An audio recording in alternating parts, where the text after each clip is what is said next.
Hey guys, tonight we're stepping into crowded market squares, shadowed gallows, and dimly lit town centers of medieval Europe, where people did not have police stations or modern courts but relied on public spectacles to enforce justice and shame wrongdoers.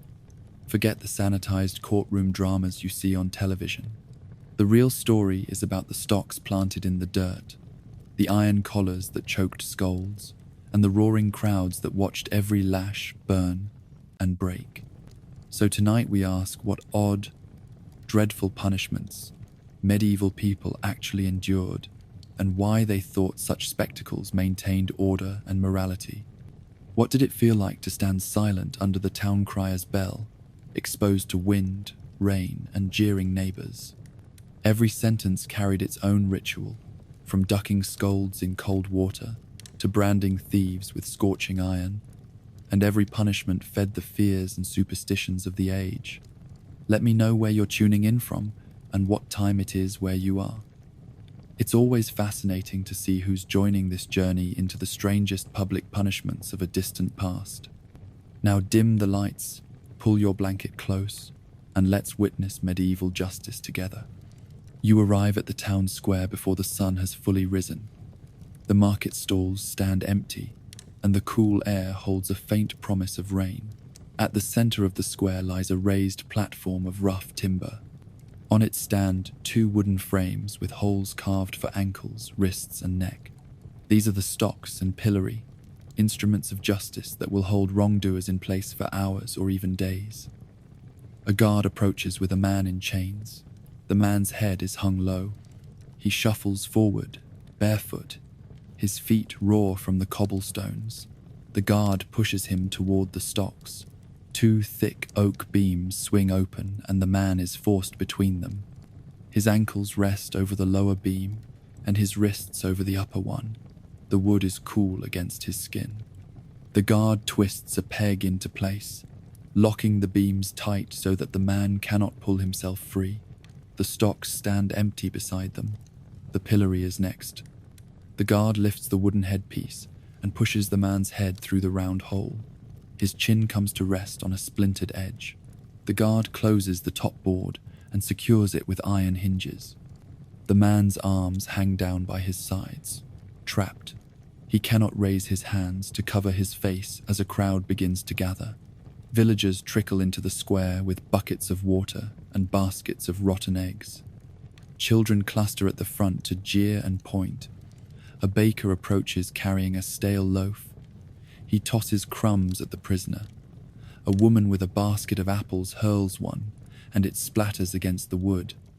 A farmer lifts a heavy rock and grinds it into a handful of gravel before hurling it at the man's shins. The man grits his teeth against the pain and the stones that bruise his legs. You feel the wind move through the open square. A few merchants arrive with wagons of grain and pause to watch. They lean on their staffs and whisper among themselves about the man's crime. A smith wipes his hammer on a rag and sneers across the platform.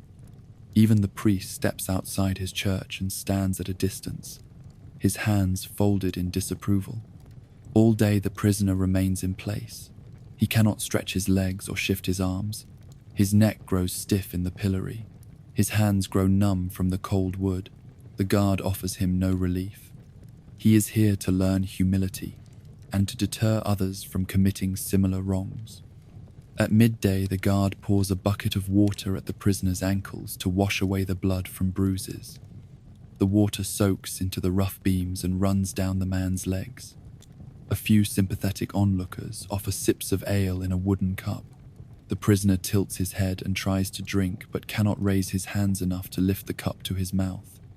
A neighbor steps forward, holds the cup under the man's lips and gently tips it. The cool brew drips down his chin.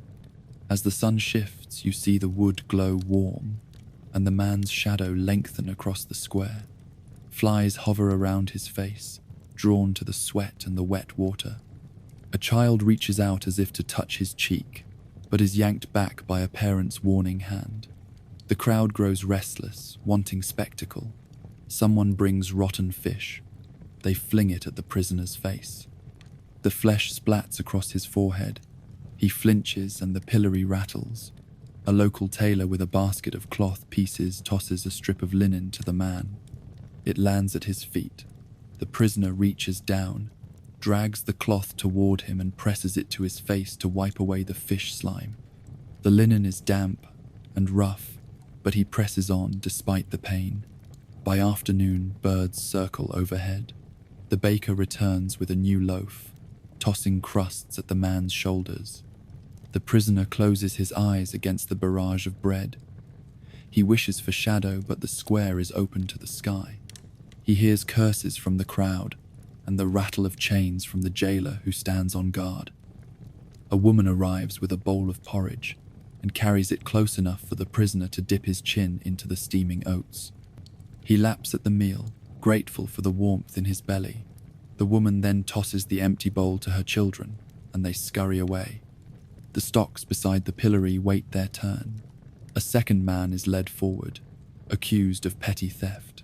He is shoved into the stocks, his ankles forced apart, and his wrists bent backward. He winces as the beams clamp down. The guard locks him in and moves on. The new prisoner cannot stand upright. He crouches and tries to balance on one leg. The other dangles in splintered wood. All day long the square serves as courtroom audience and theatre. Words from the bailiff echo in the air.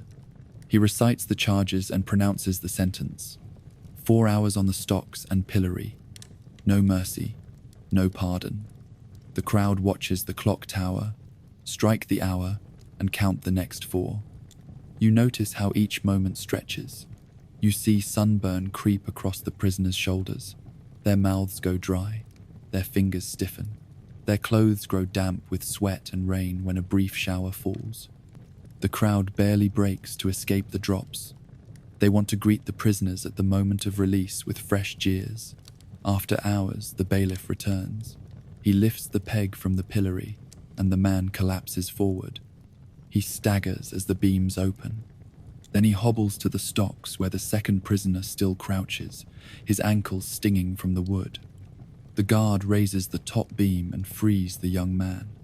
He rubs his wrists as blood rises from small cuts. The bailiff bows to the crowd and reminds them that justice has been served. Then he orders the bailiffs to remove the prisoners entirely. Neighbors reach forward with water skins to help the freed men wash their wounds. The second prisoner dips his feet into a basin of cool water. A child tries to press a flower into the freed man's hand. He smiles weakly and accepts it. The first prisoner picks up his blanket and wraps himself against the chill. He glances at the stocks, then at the pillory. He lifts his head and walks past the crowd without looking sideways.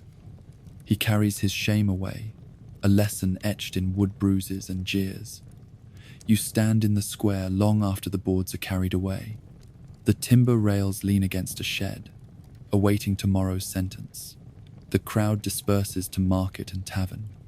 You feel the sun on your back and the memory of wood against skin.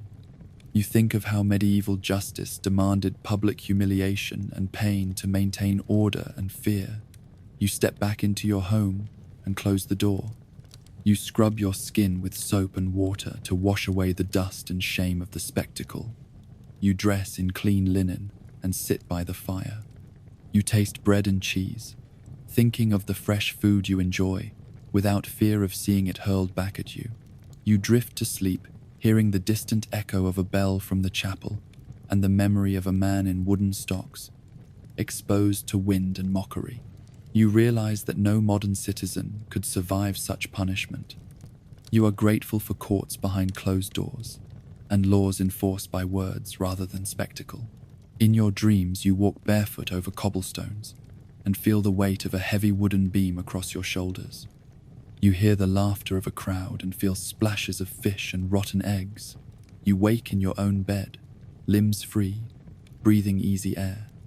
You give thanks for justice served without public cruelty, and for comfort that spares every citizen the humiliation of the stocks and pillory. As the first prisoner is led away, the crowd does not disperse. Instead, villagers press closer to inspect the empty pillory and stocks. You notice a child crouching at the base of the wooden frame, his eyes bright with curiosity. An elder shoos him away, whispering that the pillory marks bodies with shame that lasts longer than hours. You watch the senate of villagers drift through the square, each person recalling a rumor of crimes punished here. A farmer recalls how his brother once sat in the stocks for stealing apples during a bad harvest. He says his brother emerged with sore legs, raw ankles, and a changed heart. He no longer crept into orchards under moonlight, but worked dawn till dusk to earn each fruit. The farmer touches the dark grain of the old wood and shudders at the memory of the wind blowing cold through his brother's trousers. Nearby, a woman tends a tiny forge for witches' needles and pins. She points at the stocks and tells you it once held a woman accused of speaking ill of the parish priest. She sat barefoot for 3 days, while villagers hurled stones at her skirts. She emerged silent and broken. No witch's needle was ever thrust through her flesh, yet the memory of scorn was a sharper wound. You see how the pillory held more than a body. It held reputation and voice.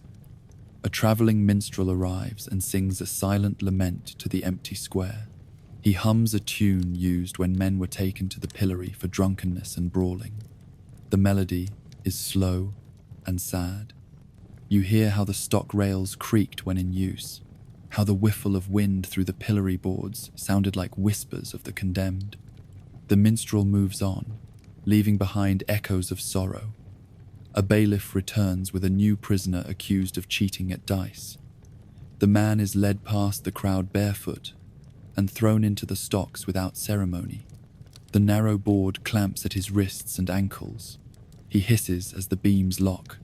The bailiff levels a glare at the onlookers, warning them that no stones or rotten produce may be thrown.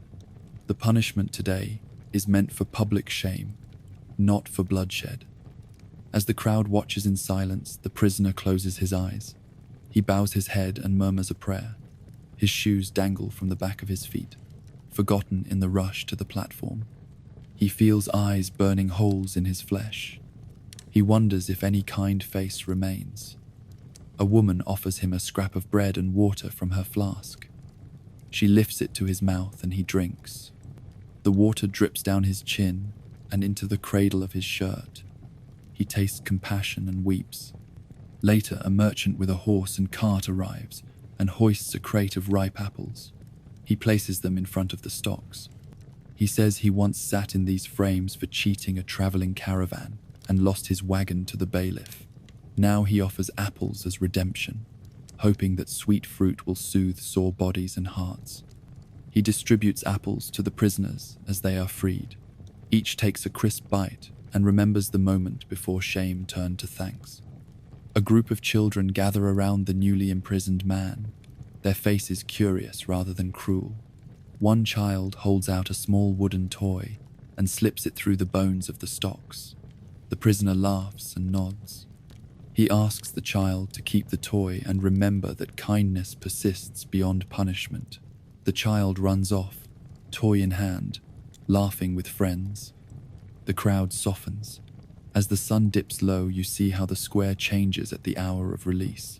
The bailiff returns, unlocks the stocks, and frees the second prisoner. He stands unsteadily, then helps the other upright. They brush away sawdust and wood chips from their clothes. Their wrists bear red marks that will throb for days. Yet they walk away together, supporting each other more than guards ever could. Later, you return to the site after the crowds have gone.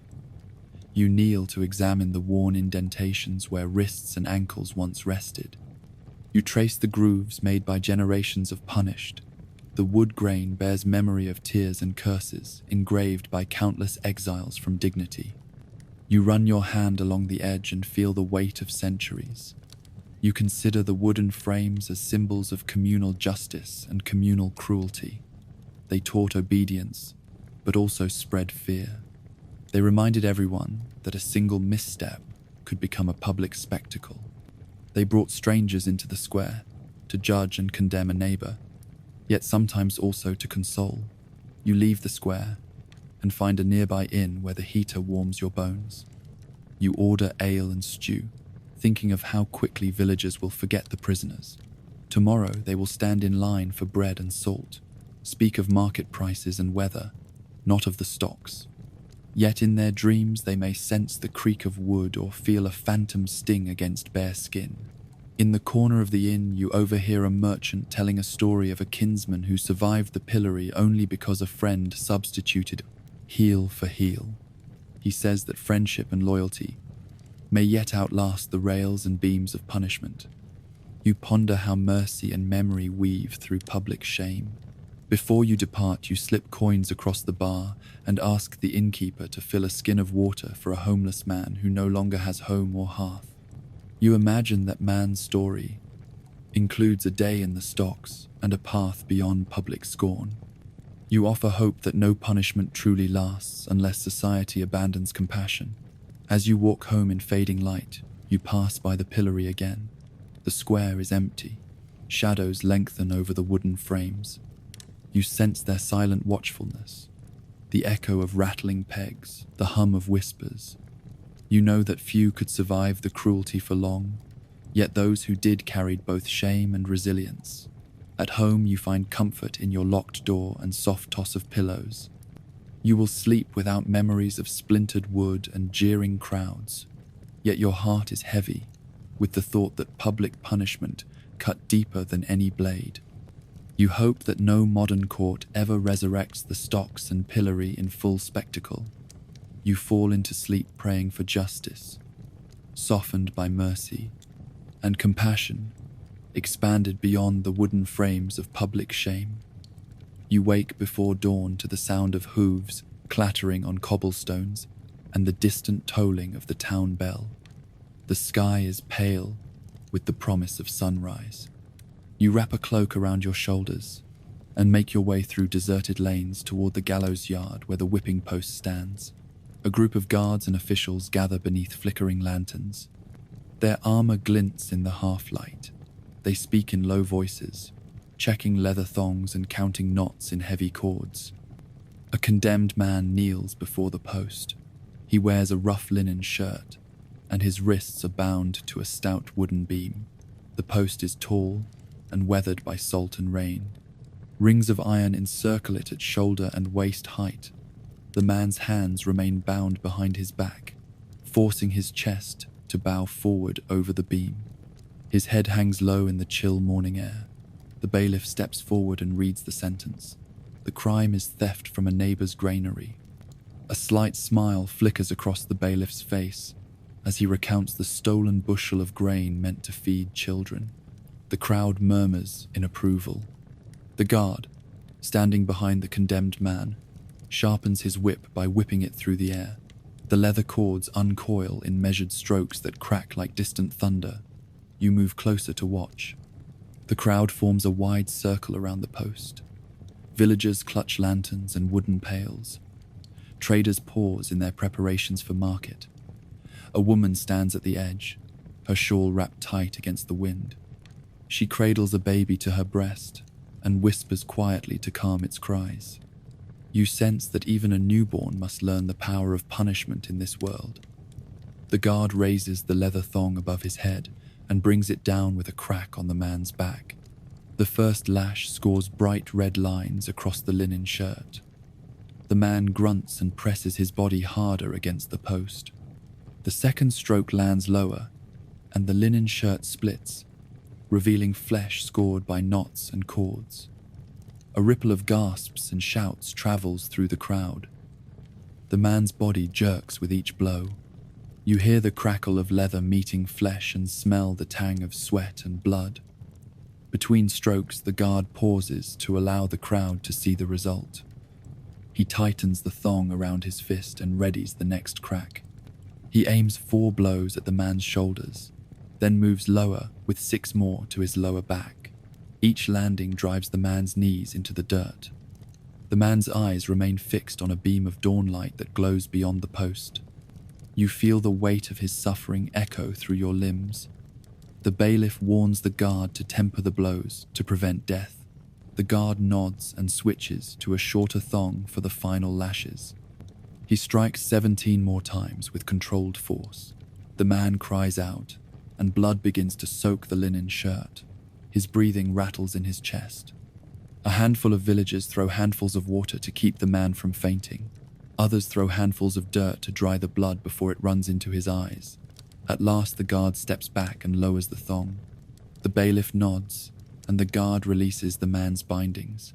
The condemned man collapses onto the ground, his shirt torn and his back a tapestry of red welts. The guards lift him and haul him to a heap of straw. They wrap his shoulders in wool blankets to stem the chill and rub his back with vinegar and oil. The elixir cracks on his wounds and he flinches at the sting. A healer approaches with a bowl of warm water and cloths. She gently dabs his wounds to clean away debris. The crowd lingers in silence. You hear nothing but the man's ragged breath and the water dripping from the healer's cloth. A few voices whisper that his punishment will be remembered as a warning. A little girl tugs her mother's cloak and points at the man's wounds. Her mother pulls her close and says that honesty and hard work keep one safe from the whip. You notice a merchant carving the date of the punishment into the post with a small chisel. He says it serves as a record for future travelers. Others write names and deeds on scraps of parchment that they tie to the post rings. The names flutter in the dawn breeze, a testament to crimes committed and chastised. At dawn's full light, the bailiff nods to the guards.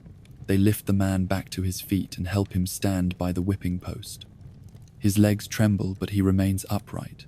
The bailiff pronounces the sentence complete. The man is free to return to the stocks to serve 2 more hours of public shame. The bailiff warns him not to commit further crimes, or the next punishment will be worse. The man bows his head and stumbles away. The crowd breaks and drifts back to market stalls and shops. The smell of roasting meat and fresh bread drifts from a nearby bakery. Traders call to each other and set up tables for the day's commerce. You remain by the post, watching as the morning shadows retreat and light washes over the scarred wood. You lean your hand against the post and feel its scarred surface. Each notch marks a life forced to bend before justice. You think of how a beating served not only to punish but to cleanse community anger and reinforce the power of law. You gather your cloak and step away, resolved that no modern soul would endure such a ritual willingly. As you walk toward your home, the sun warms your face. You hear distant church bells and smell smoke from kitchens lighting early soups and stews. You feel relief that you live beyond the reach of the whipping post, in a world where penal code spares children the terror of dawn lashings. You cross a field where dewdrops cling to grass and dream of a time when mercy tempers justice and compassion flows stronger than the whip. The square empties after dawn's clamor, but the whipping post remains, its beam darkened by blood and sweat.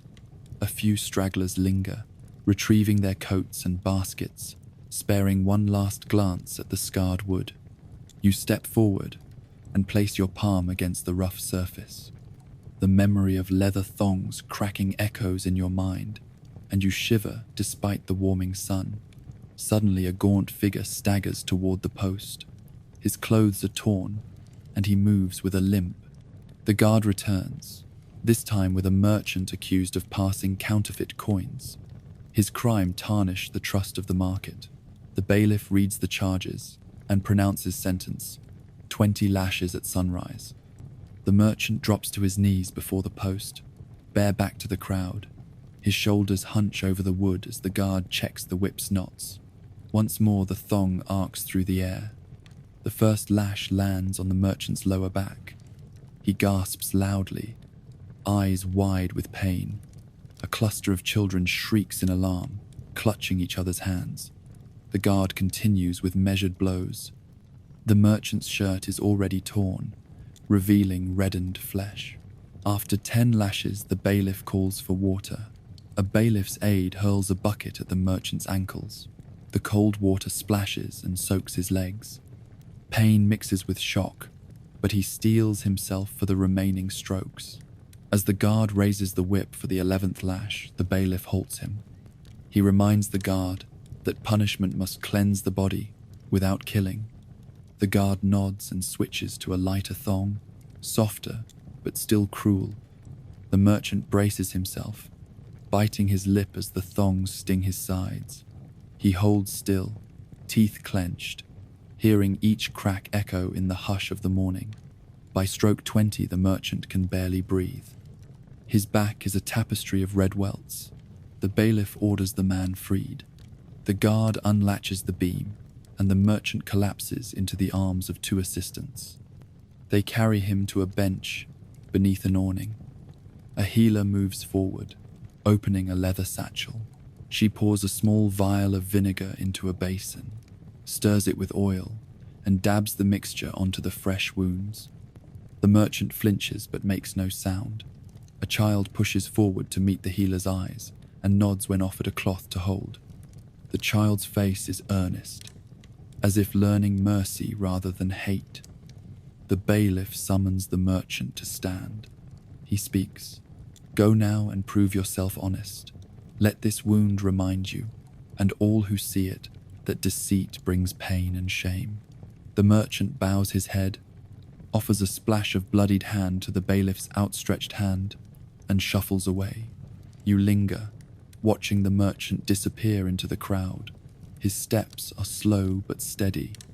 A neighbor throws a small loaf to him as a gift. The merchant lifts the loaf with one hand and tears it in half, sharing with the healer's child. They each eat in silence, comforted by simple bread and quiet compassion.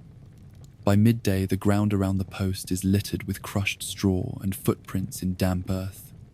The wood bears new, notches-fresh scars that will persist until night's rain washes them pale. You think of how the whipping post marks citizens not only with pain, but with a tale of repentance or cruelty. A traveling scholar arrives with parchment and ink. He kneels, removes a quill from his satchel, and writes a line. Today, the punishment of the double merchant, for forging 2 pieces of deceit. He tucks the parchment into a slit carved just below the beam. He says that these public records serve as warning to all who might follow similar paths. As the sun climbs the sky, the square fills with life again. Children skip to school, their voices echoing off stone walls. Women return with buckets of water and knot their skirts for market. Stall holders spread cloths of grain and pottery. The whipping post stands behind it all, a silent judge over ordinary days. You decide to visit the jailer's quarters. Inside the gate, you find the merchant's cell. He sits on a wooden bench, his back wrapped in linen cloths. You offer a small mug of sweet wine. He sips gratefully, eyes tired but grateful. He tells you that each lash was a moment to reflect. He vows never to deceive another. You nod and place your hand on his shoulder, wishing you could erase his pain. Outside, the village scribe collects stories from witnesses who watched from windows, who felt sorrow in their hearts, and who cheered for justice. Each story will be told by firelight that evening. You realize that public punishment served both as theater and as moral sermon. By afternoon, you return to the whipping post. It stands empty now, silent under the bright sky. You walk its circumference, imagining the shudder of every lash and the crackle of leather on flesh. You picture the merchant's red welts and the condemned man's bowed back. A young woman passes carrying a basket of apples. She pauses and picks one up, as if to hurl it. Then she stops, looks more closely, and tucks the apple back into her basket. She crosses herself and moves on. You wonder what made her change her thoughts. Maybe compassion, maybe fear. You finally step away and stroll toward the river, where you see the merchant washing his wounds. He kneels in shallow water, dipping his back into the current. The cold water eases the sting as crimson streaks dissolve. You watch ripples carry away his pain, even if only for a moment. At twilight, you return home with the echo of the whipping post in your mind. You light a candle by your hearth and dip a quill in ink. You record your day, the crimes, the sentences, the lashings, the mercies. You write of how punishment did not end with pain, but often with forgiveness and renewal. You close your journal, feeling the weight of what you witnessed. and the relief of safety in your own bed. You sleep with a heart heavy for those who bore leather thongs, and a hope that justice tempered by mercy might one day replace the whip. You wake to a distant cry of crows and the flicker of torchlight against dark stone walls. Today, in the market square, a branding ceremony will mark those convicted of theft, vagrancy, and other crimes. You follow the chant of town criers through narrow lanes until you reach the square just as dawnlight bleeds into the sky. At the center stands a tall iron tripod supporting a cauldron of glowing coals. The coals glow red and orange. A blacksmith in heavy leather gloves and apron stokes the fire with bellows until the coals glow white at the center. The heat ripples up in waves that you feel on your face even at a distance. A man in shackles is brought forth. His crime is judged by the bailiff only yesterday. He is found guilty of breaking into a neighbor's barn. The bailiff reads the charge and pronounces sentence. The letter T burnt into his right hand. The crowd murmurs approval. Some lean forward to see justice done. The blacksmith removes the branding iron from between slabs of fire brick. It is a rod of wrought iron bent into the shape of a capital T. He tests its heat by tapping a scrap of leather until it smokes. He then holds the iron aloft on its long handle. It glows white hot at the T head. Every ring in the iron glints as though alive. The condemned man kneels on a patch of straw. He extends his right hand palm up, his fingers shake. The guard binds his wrist so he cannot jerk away. The bailiff warns the crowd to stand back. The blacksmith wades through sparks and sets the branding iron just above the man's outstretched palm. He holds the iron steady for a heartbeat too long. The man gasps as the iron meets flesh. A sizzle and hiss cut through the air. Smoke rises. The man's face twists in pain. The iron is lifted away. Where it pressed remains a glowing imprint. The man's hand is a map of heat and flesh, bones hidden beneath scorched skin. The blacksmith dips a cloth in vinegar and presses it to the man's hand. The acid cools the wound and prevents infection.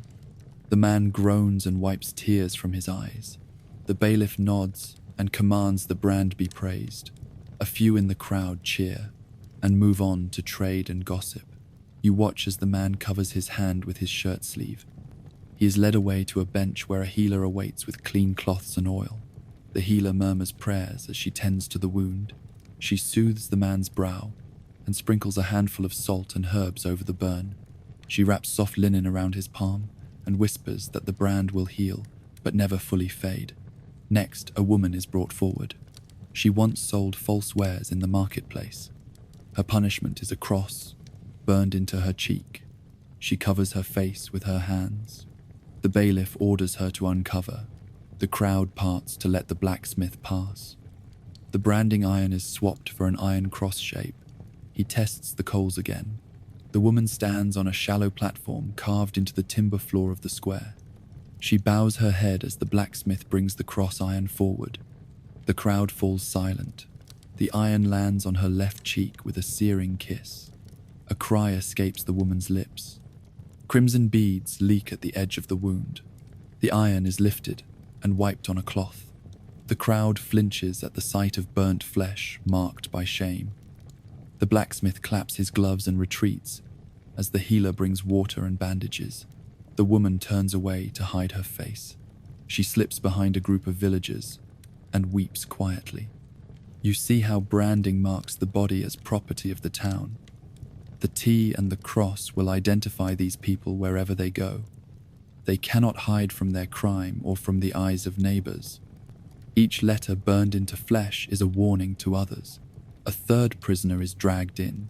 His hands are already scarred from past beatings. He once preyed on travelers at road forks. His sentence is more severe.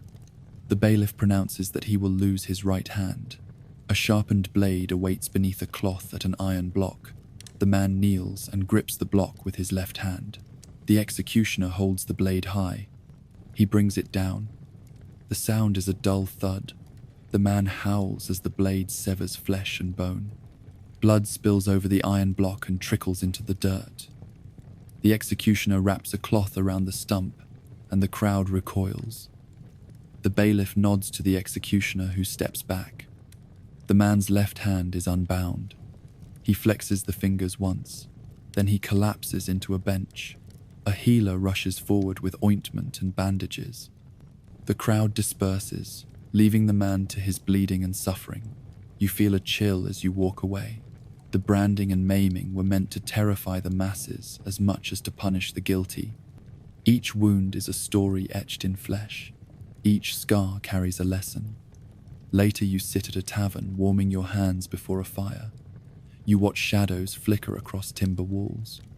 You sip ale and think of how branding iron and maiming transform justice into spectacle. You think of modern courts behind closed doors and leniency sealed in paper. You shudder at the thought of flesh branded for life. In your dream, you feel the heat of red-hot iron and the crash of blades. You see the square ringed with spectators and smell burnt flesh and vinegar. You wake with sweat on your brow and relief that you live far from branding posts. You breathe easy, knowing your hands and face remain unmarked, free of the shame inflicted by medieval justice. The crowd thins as midday sun warms the square.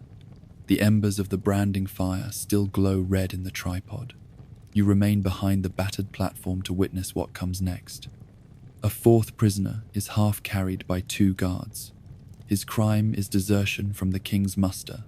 The bailiff reads the charge with flat voice. The man's eyes dart across the onlookers, seeking pity, finding none. The blacksmith returns with a new branding iron. This one is shaped like the letter D. He tests its heat against a scrap of cloth until it smolders. He steps forward and holds the glowing iron at hip height. The deserter kneels, chest against the wooden post, arms strapped to straps of leather. The bailiff warns the crowd in low tone.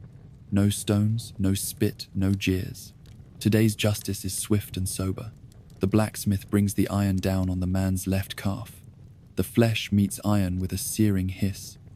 The man's body arches as he presses hard into the post.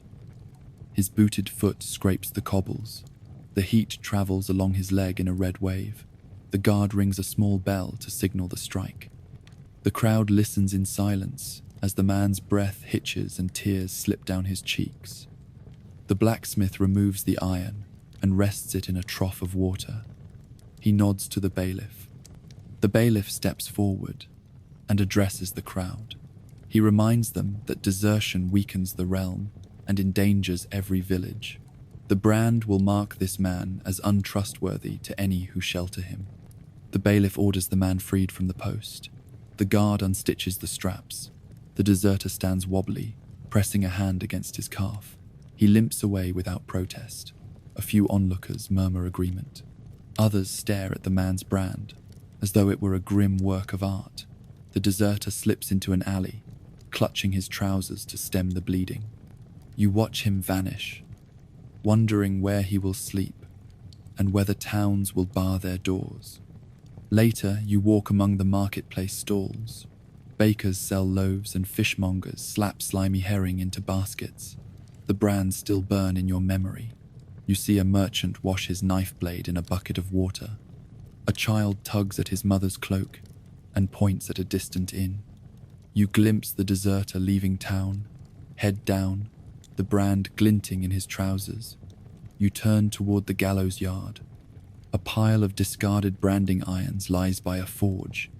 Each iron bears the scars of use and the shapes of letters and symbols.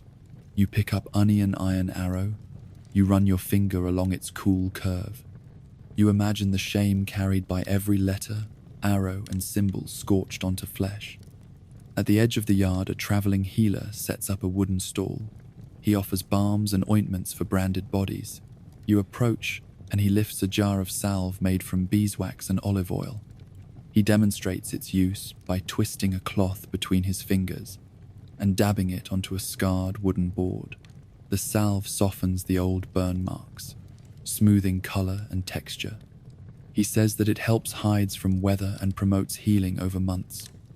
He will tend the brand on a deserter or thief until his flesh scabs over. He asks if you wish to buy some.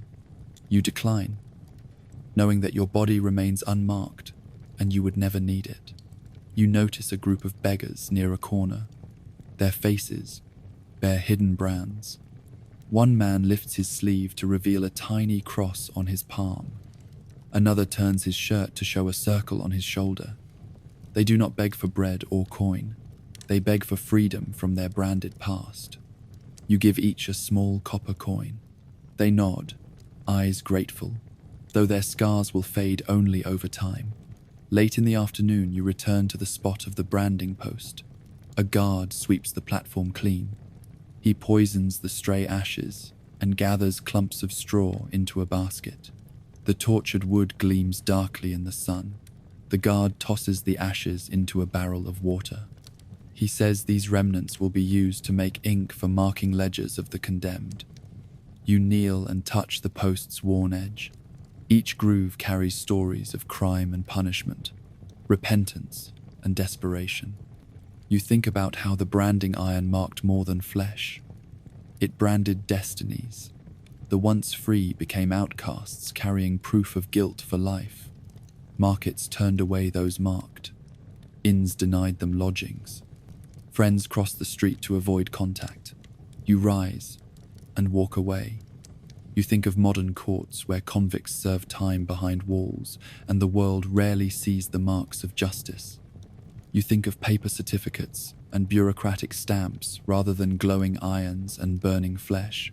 You feel relief in knowing that justice now spares skin and spares shame. That evening you dine in the safety of your home. You eat roast chicken, herbs and salads without fear of sudden summons to the branding post. You drink a mug of spiced ale and feel gratitude for laws that heal through scales rather than scars. You resolve never to forget the cruelty shown today and to cherish rights that spare bodies from fire. You fall asleep to the hush of night and the memory of red-hot iron and the hiss of flesh meeting steel. In dreams you see letters glowing white and sinking into skin, reminders that wrongs once burned deeper than any blade. You wake with a sense of mercy's value and a vow that if ever you must judge, it will be with heart tempered by compassion and a promise to burn no mark into another's flesh. You arrive in the market square, just as the sun's first rays gild the towers. A hush falls over the crowd gathered around a small platform of rough timber. At its center stand two iron contraptions gleaming in the morning light. These are the scold's bridle and the iron jaw's devices used to punish those accused of gossip, slander, or public dissent. A guard approaches a woman who trembles in plain linen dress. She stands barefoot on a plank, her head bowed. Her crime was speaking too freely about a neighbor's sin and accusing town officials of corruption. Word spread through taverns and fields until magistrates could not ignore the uproar. Now she must be silenced. The bailiff steps forward and reads the charge. The woman lifts her eyes and hears her own name called aloud for all to judge. The crowd shifts uneasily as she is led toward the scold's bridle, a heavy iron cage that fits over the head. It locks in place with iron rings around the forehead and chin. A metal bit slides into the mouth, preventing speech. Straps of iron descend to her shoulders and clasp at her back, anchoring the cage firmly so she cannot remove it. The blacksmith who crafted the device stands ready with a hammer. He fits the iron rings and taps them until they click tight. The woman winces as cold iron presses into her brow and cheeks. Her teeth bite lightly on the metal bit. She cannot speak a word of protest or plea. The guard lowers a small pad of cloth beneath the bit to keep her tongue from bleeding. Still, she cannot carry on her defiance. The bailiff nods and the crowd murmurs approval. Some women wipe tears from their eyes. Men nod, as if relieved that scandal is contained. Next comes the iron jaws. The bailiff summons a second woman accused of spreading lies about a guildmaster. The woman glares defiantly at the bailiff as she is guided toward the second device. The iron jaws consist of a heavy muzzle with spikes inside small plates that press against the tongue and lips. The jaws clamp into place with a ratcheting mechanism that tightens the muzzle gradually. The guard turns a wooden key to tighten the jaws until they bite firmly into the victim's mouth. She cannot speak or eat until the device is removed. The woman gasps as the iron bites into flesh. Tears stream down her face. Her cheeks bulge around the cage. The bailiff orders her to kneel. The crowd falls silent once more. No bird sings in the wooden rafters. No dog barks. In this moment, every breath seems borrowed. The bailiff speaks. Today, these women are branded as scolds in our community. They will stand here until the tide comes in and wets them from head to foot. Only then will they be freed from their devices. This ritual cleanses speech and teaches respect for law and order. A bucket of cold water stands by the platform. The tide will not fully reach this high ground, so the council decreed that the women must be carried to the riverbank and dunked until the water covers the iron and splashes over their heads. Only then can the devices be removed. Under the bailiff's orders, the guard lifts the first woman into a cart padded with straw. She sits cradled by guards, the scold's bridle clinking at her back. The second woman is carried in a second cart. They travel slowly through narrow lanes to the river. Villagers line the streets to watch the procession. Children lean forward to catch a glimpse of the iron cages. Some cover their eyes briefly, then sneak a look. At the riverbank, the ferryman waits in a small boat. The women are lifted onto wooden planks that extend from the cart to the boat. The iron cages glint in the water's edge. The bailiff shouts for silence. The boat drifts into the stream until the cold water laps at the edges of the device. The first woman shivers as water rises over her ankles, then over her knees. She gasps at the chill. The bailiff orders the ferryman to guide the boat farther until the water rises above her waist and finally over her head. Only when every part of the iron bit is submerged does the bailiff nod. The ferryman pushes the boat back to shore. The guard lifts the woman from the water streaming from the iron cage. The blacksmith returns with his hammer and frees the rings. The woman removes her hand from her mouth and tests her speech. Her voice is raw, she whispers, a broken prayer as the cage drops to the ground. She kneels on the muddy riverbank and bows her head. Next, the second woman is dunked. The iron jaws grate against the wooden sides of the boat. They dip her head under, and water fills the muzzle. She coughs when she is lifted out. The bailiff steps forward and rests a hand on her shoulder. He says that her lies will no longer poison the minds of honest folk. He nods to the guards who release the ratchet. The iron plate that once crushed her lips falls away. She rubs her mouth gently and lifts her face to the dawn light. The boat returns both women to the bank. Villagers stand silently along the embankment. Some lower their heads in shame for what was done. Others whisper that silence is golden and speech is a dangerous thing. The bailiff addresses the crowd. Let this punishment remind all that speech can heal or harm. Speak wisely and kindly. The women are carried back to the platform. No cheers greet their return. The square remains silent. The once mocking crowd now holds its breath as the women cross the muddy ground. They settle on straw before the bailiff. He offers simple bread and cheese and a cup of weak ale. The women are instructed to eat quietly and to listen closely. The bailiff says their ordeal is complete. They are free to return home, but let every syllable they speak henceforth be weighed, and let every listener know the power of words to build or destroy. The women rise on stiff legs. They nod to the bailiff and to the guards. They bow to the crowd and walk away, heads low, mouths aching with the weight of flesh and speech returning. At last the crowd disperses. The river flows past the banks, carrying away the memory of iron and water. You stay behind to examine the devices. Their cruel shapes are chilling, even empty. You touch the cold iron and feel the shadows of misplaced words and broken promise. You understand that scolds, bridle, and iron jaws punish not just women, but the very idea of speech free from authority. You walk home through silent streets, your own tongue full of gratitude for speech unbound. You taste bread and ale not from forced lips, but from willing hunger. You know you could never survive the scold's bridle or the iron jaws. You vow to speak with care and respect for power that once silenced voices with cruel cages of iron. The woman stumbles away from the riverbank and into the waiting hands of guards. Her lips tremble as she tries to speak. A guard presses a cloth to her mouth and leads her down the narrow path back to the square. The morning sun glints off the iron cages lying empty on the ground. A hush falls over the few villagers who remain. The first woman is carried back to her home at the edge of town. Her neighbors wait at her door, holding bowls of porridge and mugs of cider. They offer the food in silence. The woman can only nod her thanks. She sits by the hearth, wrapped in a woolen blanket, the memory of cold water and iron still fresh on her tongue. At midday, the bailiff returns to the square. He summons any who passed judgment earlier to gather around the empty platform. He speaks of mercy now that the punishment is complete. He reminds the crowd that public disgrace must end, and that the community must welcome back those once marked as scolds. A town councillor steps forward with a quill and parchment. He reads the names of all who have suffered the iron bridle or the jaws this year. He declares that these names shall be noted in records, so that if they sin again, they will face harsher judgment. Then he pronounces a short prayer for peace and dismisses the assembly.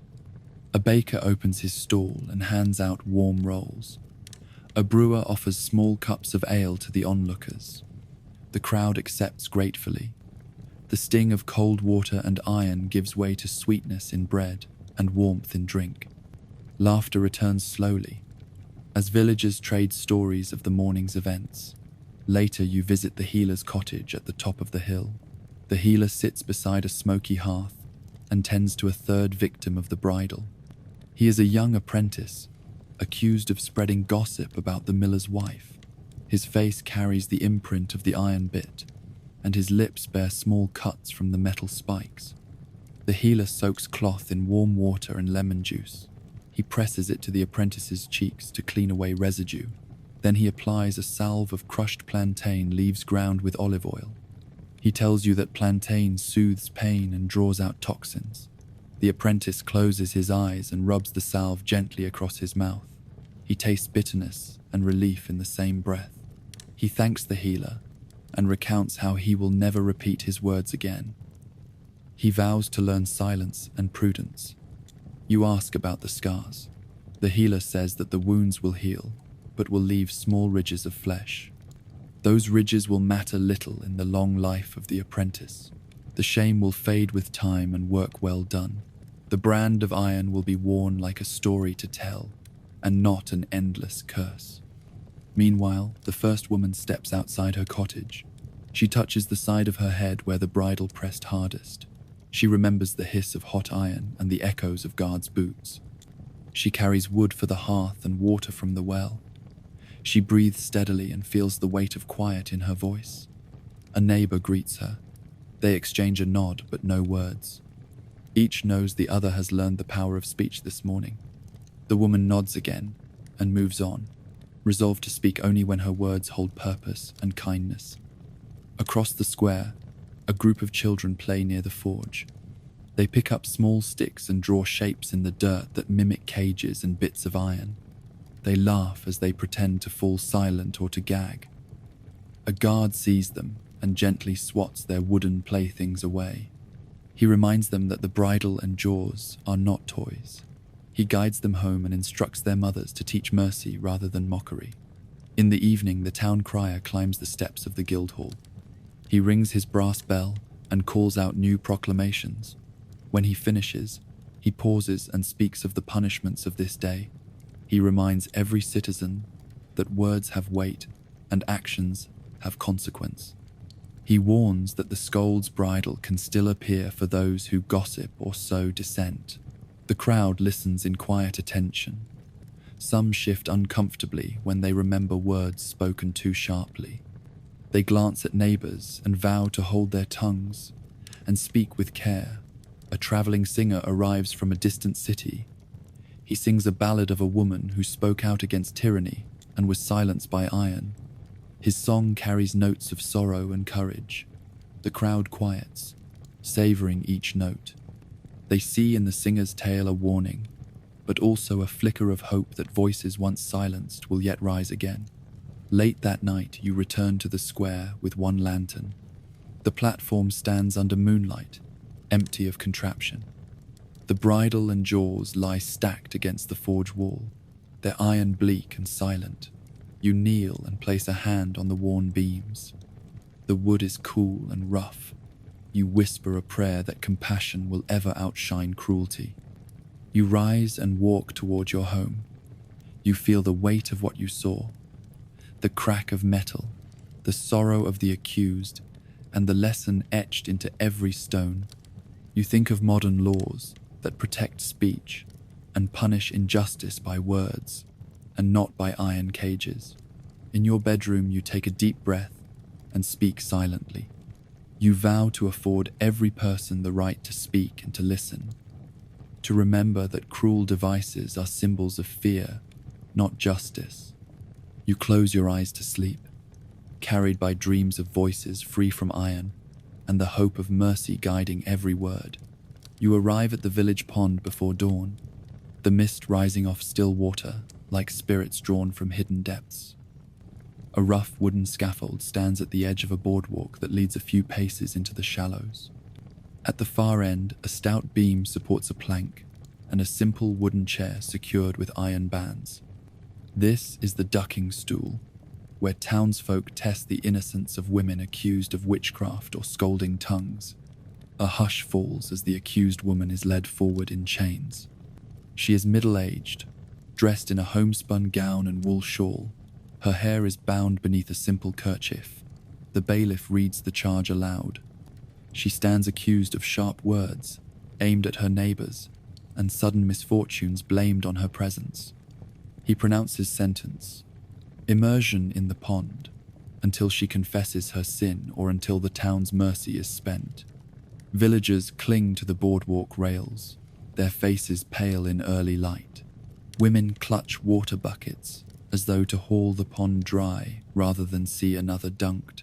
Men lean on oars of moored boats. A few children press forward to glimpse the ordeal with wide, curious eyes. A mother gently pulls them back, warning that witchcraft is no game.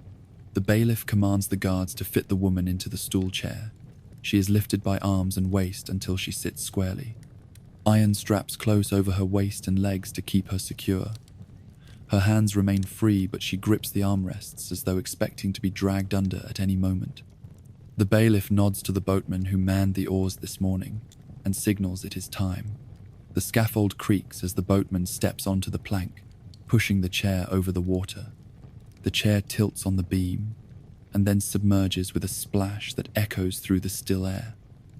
The woman's legs vanish first, then her waist, then her arms. The boardwalk rocks under the gasp of the crowd. The bailiff stands motionless, watching the surface of the pond. Bubbles break as she struggles beneath. She coughs and splutters when the chair tilts back enough for her head to break the surface. Her kerchief soaks up water and droops across her face. Her voice comes muffled as she calls out for mercy and for God's grace. The bailiff waits, unmoved. After a long moment, the bailiff signals the boatman to lift the chair. Water cascades from the wooden slats like a woven waterfall. The woman's skirt clings to her legs, her hair drips over her shoulders, and her face is pale with shock and cold. She is breathless, shivering in the chill of dawn. The bailiff asks if she will confess to her sins. She shakes her head, eyes defiant even as water drips from her chin. The bailiff orders another dunk. The crowd hushes again. The guards tighten the straps, and the boatman pushes the stool forward. The chair tips, and water crashes over her head. She vanishes from sight. Bubbles rise in a small trail. Then, nothing. The guards strain to steady the stool. The bailiff counts the seconds on his fingers. When the woman's head breaks the surface, she tries to catch her breath. A gasp escapes and she shudders. Her gown gapes at the shoulders, and the crowd recoils at the sight of her soaked body. A few women turn away. A man steps forward to offer a blanket, but the bailiff shakes his head. This is not mercy, but judgment. Again, the bailiff demands confession. The woman sputters and shakes. She cannot speak with water in her lungs. She must swallow before she can answer. Her lips quiver, and she breathes raggedly. She will not confess. In the crowd, someone mutters that the pitiless pond has done its worst. The bailiff finally signals an end. The chair is lifted a third time, but only halfway. He decides that 3 dunks suffice for this offense. The guards loosen the straps and help the woman stand on the plank. She sways and presses a hand to steady herself. They guide her back to shore, where a group of women waits with blankets and firewood for a small hearth to warm her body. Villagers gather around, but keep their distance. The bailiff pronounces that the ordeal has tested her spirit. Now that she endured the punishment, she must obey the orders of the court. She will speak kindly and keep her tongue in check under penalty of a harsher test. The woman wraps the shawl around her shoulders and bows her head. She lifts her chin and thanks the bailiff in a voice still trembling with cold.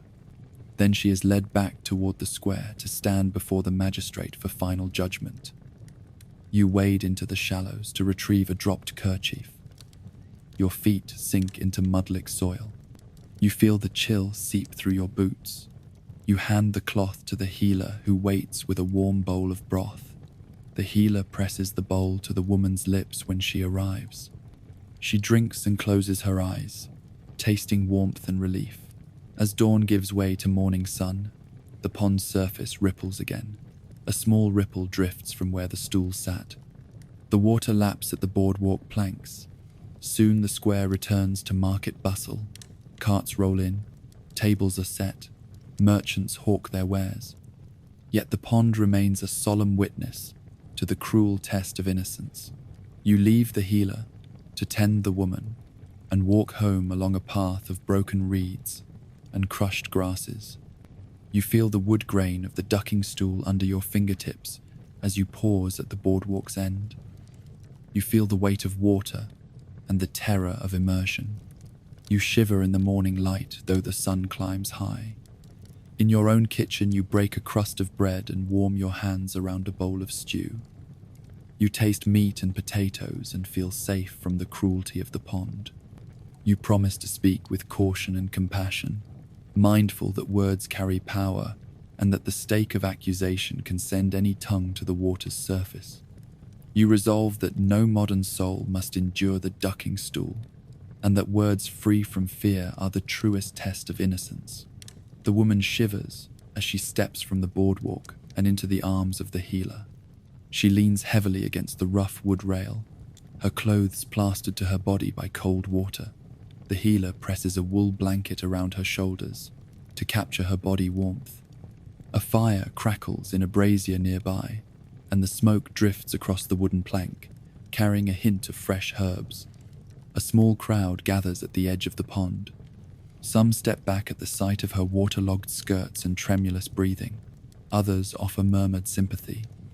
A baker passes out, rolls still warm from the oven. A mother kneels to lift a young child up to see.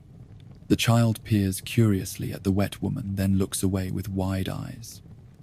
The healer leads the woman to a low stool beside the brazier. She pours a bowl of warm broth scented with sage and garlic and holds it under the woman's chin. The woman sips slowly, pressing her lips around the rim. The broth warms her belly and brings color back to her cheeks. The healer hands her an oily cloth to press against her cheeks and neck. She breathes through her nose, tasting the herb and broth and feeling her core heat rise. The bailiff steps forward. He speaks with a voice that holds both authority and compassion. He tells the woman that her ordeal is done for now. He reminds her that she must show good behavior.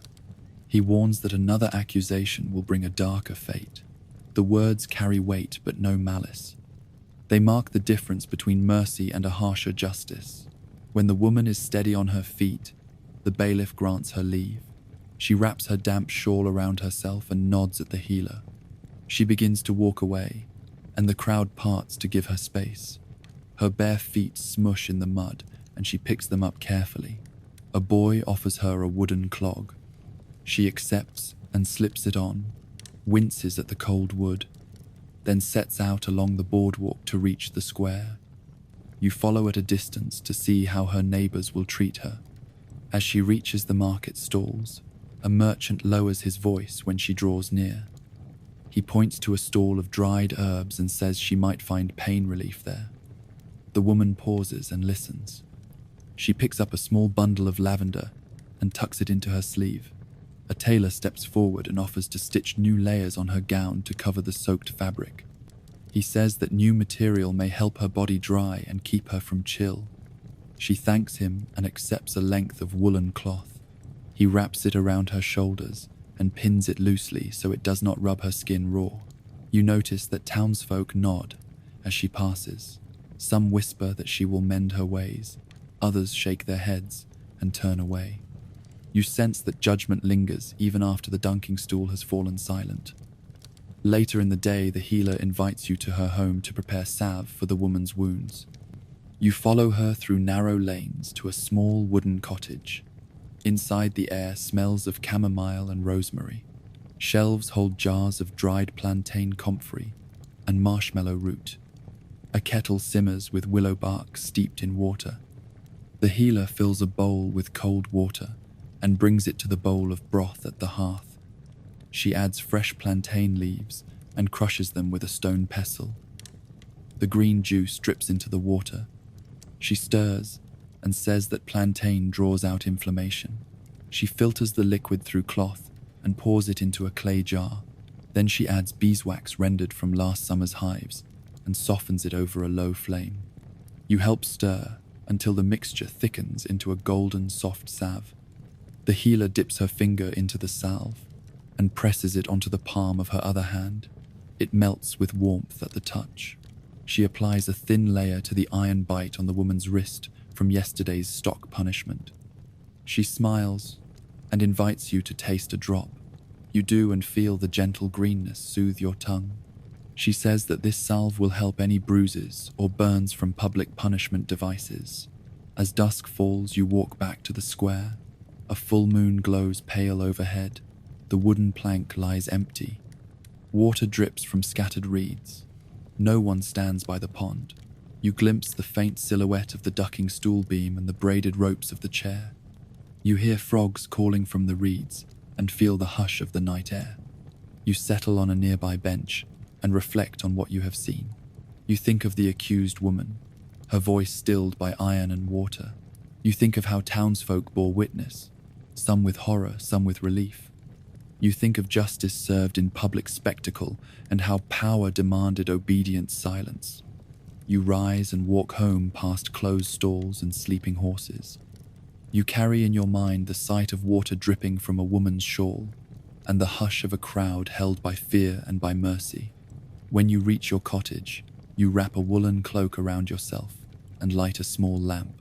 You write in your journal about the day's punishment and its aftermath.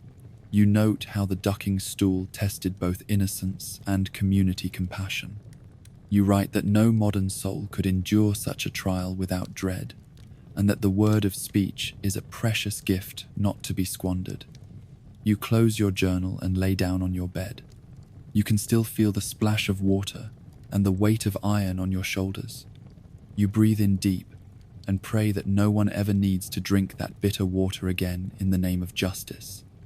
You fall asleep hearing the echo of frogs calling and the memory of the pond that judged a woman by her silence rather than by her words. You arrive at dawn to the muted clamour of guards and townsfolk gathering in the empty square. In the centre rises a massive wooden wheel, its spokes radiating like the sun's own rays, yet ominous in their promise. The wheel rests on a low platform of rough timbers. Beside it stand iron stocks and a rack of cruel instruments. A hush settles over the crowd as the bailiff strides forward to announce the sentence. A man accused of highway robbery kneels before the wheel, his wrists bound to the central axle. His shoulders hunch forward as he listens to the bailiff pronounce judgment. The crime was grievous. He stole coin purses from travelers and struck down those who resisted. Justice must be served in full view of all, so that no man tests the law again. The bailiff's voice is firm yet steady as he calls for the wheel to be set upright. 2 strong guards grasp the man by his arms and lift him seated against the hub. His legs dangle on either side. The guards tie his ankles to the bottom spokes. His body is stretched across the wheel's face. He cannot stand or shift his weight. The bailiff nods to the executioner, who steps forward carrying a heavy mallet and a long wooden lever. The executioner tests the lever against a spare beam. It creaks under his grip. The bailiff announces that the wheel will be turned not to kill but to crush bones and to break the will. The executioner places the lever beneath the man's right arm and raises it. The first crack rings out like thunder. Bones splinter beneath the crushing weight. The man screams and his head snaps back. His teeth chatter as the executioner rams the lever again. The second crack echoes through the square. Blood pools beneath the wheel and drips into the dirt. Villagers lean forward. Some close their eyes. A woman turns away, covering her child's ears. A blacksmith grips his hammer handle until his knuckles whiten. A monk bows his head in silent prayer. The bailiff remains impassive, watching the executioner's work. Crack upon crack the bones break. The wheel turns slowly as the executioner shifts the man's arm to the next spoke. Each shift brings fresh agony. The executioner stops only when the bailiff nods. The man's limbs hang at odd angles. His ribs press against the axle and his back arches unnaturally. His breath comes in ragged gasps. His shirt is shredded and soaked in crimson. The bailiff pronounces that the man's limbs will lie broken for as long as the law demands. The broken wheel holds the body until the sun sets and the sky darkens. Only then will the executioner remove the man, and only when his limbs are so mangled that he cannot rise again will they be unbound. The crowd stands silent as the wheel is raised upright. The man's body swings gently like a grotesque centerpiece. His broken arm and crushed ribs are on display. Flies swarm the wounds. The air smells of iron and sweat and fear. A stray dog sniffs near the wheel, then retreats at a harsh shout from a guard.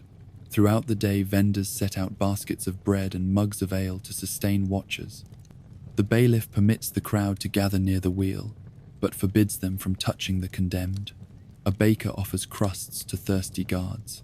A beggar offers coins to any child daring enough to climb the wheel. No child takes the challenge. By midday, the man's screams have faded to whimpers. He no longer begs for water or mercy. The bailiff steps forward and addresses the crowd. He speaks of the strength of law and the dangers of crime. He reminds those who watch that violence wrought upon innocent travelers cannot go unpunished. He urges them to remember this day when temptation rises.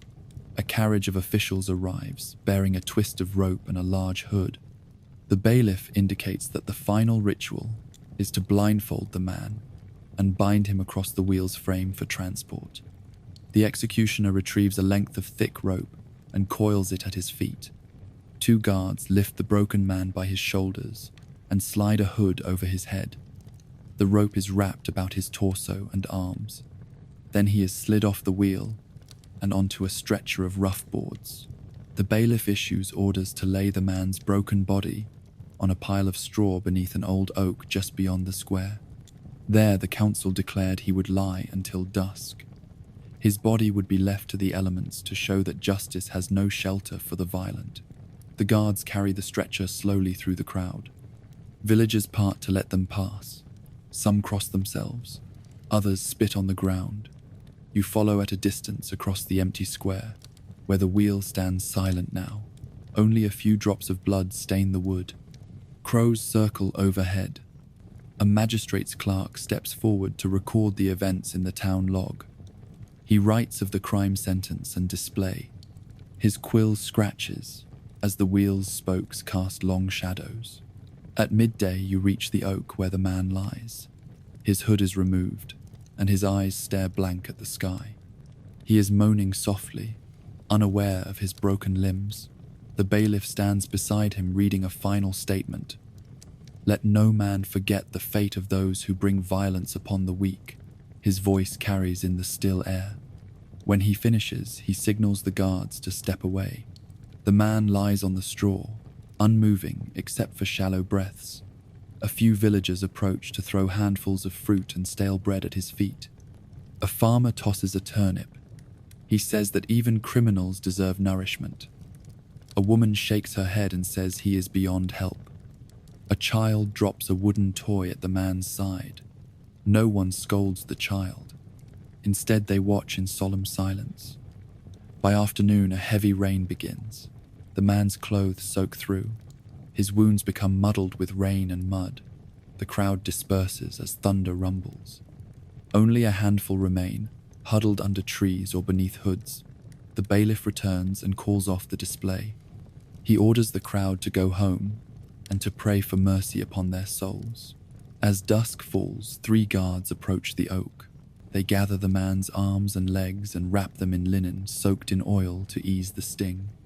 They lift him onto a cart bound for the gallows yard. There the executioner will free what limbs remain. The bailiff nods, and the guards wheel the cart back through deserted streets. You walk home by lantern light, passing puddles reflecting the flicker of torches. Your heart aches from what you have witnessed. You taste acrid iron in your mouth and feel a chill in your bones. You wonder how any law could ever justify such pain and display. In your cottage, you pour a cup of wine and sit by the fire. You stare at the dancing flames and remember the wheel turning, the crack of bone, the silent witness of the crowd. You feel grateful for laws that spare bodies and dignity. You resolve to speak of justice tempered by mercy and to honor humanity in every sentence. You close your eyes to sleep, haunted by the creak of the wheel and the glimpse of broken limbs. You dream of crows and rain and the lonely oak. You wake before dawn, revolted by cruelty, and hopeful that no one you love must endure the wheel and breaking. By late afternoon, the sky has cleared, and a golden light bathes the square where the wheel once stood. The platform lies abandoned. Splinters of wood and crushed straw litter the ground. You return to the scene of the morning's horrors, drawn by an uneasy need to witness how justice and cruelty converge. A scribe's clerk kneels beside the battered timber, dipping his quill in ink and marking fresh notches in the town log. He records that the cart, bearing the condemned, passed through the eastern gate at the 6th hour, bound for burial beyond the city walls. He writes of broken limbs and a public display meant to deter lawlessness. His script is careful, the strokes deliberate, as though each letter carries the weight of life and death. Nearby, a blacksmith works at his forge, hammering hot iron into horseshoes.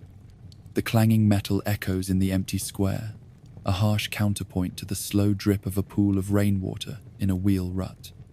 The blacksmith pauses, wipes sweat from his brow, and gazes toward the horizon. He recalls the wheel's spokes pressing into flesh and wonders if his craft bears any share of guilt. He touches the hammer in his hand and resolves to temper heat with mercy in both metal and deed. A handful of villagers pass through, carrying baskets of food for sheltering the orphaned sons of the condemned. One woman carries a small boy by the hand. He stares at the platform, silent, as they walk past. She pulls him close and whispers that cruelty only breeds more cruelty. She speaks of the day's lesson. Force can silence a body, but not a conscience. The boy nods, wiping tears from his cheeks. They leave the square, stepping over the scattered straw and broken meal. At the edge of the square, a small group gathers around a trough of clear water. They kneel and wash their hands and faces, scrubbing away dust and memory. A priest stands nearby, holding a small flask of holy water. He dips a finger into the flask and sprinkles droplets upon each face. He murmurs a blessing. May your hearts remain pure, your actions just, and your voices gentle. the villagers cross themselves in gratitude, praying that their own tongues speak mercy and not malice. You move toward the riverbank where the cart bearing the broken body of the condemned will pass on its return from burial. You arrive just as the sun drops low, turning the sky orange and purple. A simple wooden bier rests beneath a willow tree. The man's body, stripped of his bindings, lies wrapped in coarse linen. His limbs are set awkwardly, pinned in place on the pallet. A handful of mourners stands at a distance, offering quiet prayers. A widow, never accused but once his neighbor, touches the cloth gently and leaves a sprig of rosemary, symbol of remembrance and fidelity. A village elder steps forward and recites a few lines from scripture. He speaks of justice tempered by compassion and the commandment to love one's neighbor. His voice carries on the wind. A hush envelops the small assembly. Even the crows alight on the willow's branches and listen. When the elder finishes, the cart is drawn away by oxen, the wheels creaking in the twilight. Those who remain bow their heads until the cart passes beyond sight. You linger by the water's edge, where the ducking stool once stood, and glimpse a boat tied to a post. You recall the morning's events and the spectre of cruel justice. Yet here at the riverbank you sense a river of mercy flowing beneath the surface. You breathe deeply of damp air and whisper a vow that no one in your care will face such torment. Later you enter the inn for supper. The hearth crackles with warmth. You sit at a corner table and order a simple stew of root vegetables and barley. The innkeeper brings your bowl and sets it before you with a gentle nod. You taste each spoonful slowly, grateful for nourishment without fear. Around you, travelers laugh softly by the fire. A minstrel tunes his lute in the corner. The music is hopeful, the melody rising above the memory of the wheel. At your table, a merchant and a teacher speak in low tones of the morning's punishment and their unease. The merchant says that fear may curb crime but breeds distrust. The teacher counters that law without display risks vanishing into shadows. They sip spiced ale and ponder a balance between justice's glare and mercy's shade. You listen, heart heavy, yet hopeful that new paths may emerge from old cruelties. That night you walk home beneath a star-bright sky. The town sleeps, shutters closed, lamps glowing behind windows. You pause at the silent square, where the platform has been dismantled and the wheel removed. Only the bare ground remains. You stir the soil with your foot and imagine fingers once pinned in helpless agony. You offer a prayer that the earth will now hold no more broken bodies or shattered limbs. You continue to your cottage and sit by a small table beneath a candle. You open your journal and write your final notes on part 6, the wheel and breaking. You describe the public spectacle, the broken man, the crowd's reaction, and the lessons learned. You close your journal and stand to extinguish the candle. Your reflection lingers on the line between justice and cruelty, and the hope that mercy may yet temper law's harshest edge. In your dream you see the wheel's spokes turning not on a man's body, but on a great cog of compassion. You dream of hands that lift broken neighbors rather than grind them down. You dream of laws written with ink of wisdom rather than blood. You wake at dawn, resolved to speak on behalf of mercy, carry the lessons of cruelty into calls for reform, and honor human dignity, above all remembering that no modern soul need ever endure a wheel and breaking again. The gale warning bell tolls thrice before dawn, summoning villagers to the edge of the wood, where a vast iron cauldron stands atop a fire pit. Early mist curls around rough timbers and stones darkened by soot. A crowd gathers beyond a hastily laid wooden rail, torches sputtering and faces drawn in cold anticipation. The bailiff strides to the front, scroll in hand, his robes catching drops of flame-lit sparks. He clears his throat to read the sentence: heresy and blasphemy, punishable by immersion in boiling oil or water, or by burning at the stake. A woman in simple grey robes is brought forward, her wrists bound behind her back. She is accused of preaching dangerous ideas banned by both church and crown. Her head is uncovered, so all may witness her shame. She stands barefoot in the dew, the chill dampening her gown. Guards hold her by elbow and elbow as the bailiff pronounces that she may choose her fate, boiling or burning. A hush falls. Her eyes flick to the steaming cauldron, then to the pile of wood, stacked like a pyramid nearby. Murmurs ripple through the crowd. Some call for the cauldron quicker, believed a cleaner death while. Others insist that fire alone can cleanse the soul fully. The woman steps forward and chooses the cauldron. She trembles but speaks clearly. Immersion in boiling water. The bailiff nods, signaling the blacksmith to draw fresh water from a nearby spring and stoke the fire beneath the iron pot. Sparks snap as the wood catches flame. Soon the cauldron seethes with rolling bubbles and hissed steam. The executioner approaches, carrying a great pole with a leather harness at its end. The harness is fitted around the woman's waist, so she may be lowered by rope into the scalding liquid without touching the rim. Her legs shake as she is guided onto a scaffold beside the cauldron. The bailiff steps back to allow the process. Guards tighten the ropes, and the executioner slowly cranks the winch handle. The woman's feet part the water's surface, then her legs, then her waist. Steam bursts upward in a white plume. The crowd leans forward, faces pale, and eyes averted as her chest disappears beneath the boiling surface. A poet in the crowd begins to recite a couplet about heresy's price, and others join in hushed chant. Each chorus overlaps the hiss of oil and water. After a few long seconds, the executioner reverses the winch. The woman emerges, her robes plastered to her body. Steam swirls around her head like a sorrowful halo.